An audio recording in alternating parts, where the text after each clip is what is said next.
محترم استاد فایلم کې دا خبره نو د کوم د دې جماعت په خپل وخت کې ډېر په حالات کې وو، کمزور او تنګ شوی په دې علاقه باندې. 2 کاله مخکې زمونږ د دې مؤسسې مشر محترم حافظ شیخ نور احمدین صاحب د جماعت ته راغلی و. د فرمان الله بھائی زما د تره زوی د باجوړ د جي آی یو ذمہدار دی، د هغه په نګرانۍ کې د جماعت یې کتلی او بیا به یې لاړ. بیا د هغې نه بعد زه په 13 اګست باندې د خپل ټیم سره د خپل مشر محترم حافظ شیخ نور احمدین صاحب سره رالم د جماعت ته. د جماعت سروې مو کړله. د سروې نه بعد زموږ سره قاري عبدالمجید صاحب کوم چې زموږ سره نن په دې مجلس کې نشته دی، الله تعالی یې د هغوی مغفرت نصیب کړي او الله تعالی یې د هغوی د هغوی سفر اسان کړي. د هغوی په نګرانۍ کې او د محترم جناب حافظ صاحبزاده رشید صاحب په نګرانۍ کې به موږ د حافظ شیخ نور احمدین صاحب سره بار بار رابطه کوله چې د جومات دا حالات ډېر کمزوري دي، دا جومات په دې خلکو باندې تنګ شوی دی.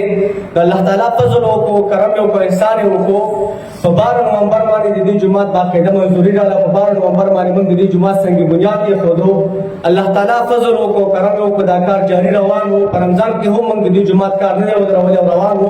په 15 میاشتو کې الحمدلله دا جومات الله رب العالمین پای تکمیل ته ورساو.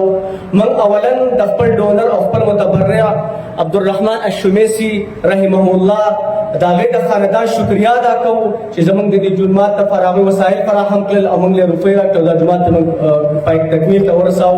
نو موږ اولا د خپل ډونر او خپل متبرع عبدالرحمن الشمیسی رحمه الله د هغوی شکریا ادا کوو.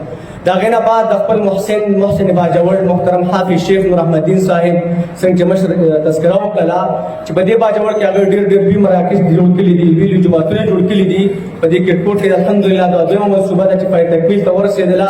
د دې نه علاوه د محترم صاحبزاده هارون رشید صاحب په وینا باندې دلته ډېر جوماتونه دي موږ ته نشاندهي شوي دي. انشاءالله څه څلوېښتګانې شوي دي، د هغې څه پاتې دي انشاءالله هغه به هم کوو.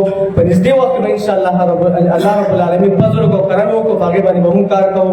پر ټول موږ مخکې د دې کلي شکریا ادا کوو چې موږ له ډېره مینه راکړله، خصوصا نوجوانان او مشرانو. زه به چې کله رالم په دې جومات کې مشران ټول پابندۍ سره لګیا وو او د هغې سره سره د خپلو خویندو او میندو ډېره شکریا ادا کوم چې دې جومات خادمانو له هغوی په خپل وخت باندې ډېر په ښایسته انداز باندې پخلی کړی و. د دنیا اور ته ځان نیولی او موږ د رب العالمین نه دعا کوو چې الله رب العالمین دې په هغې د جهنم اور حرام کړي.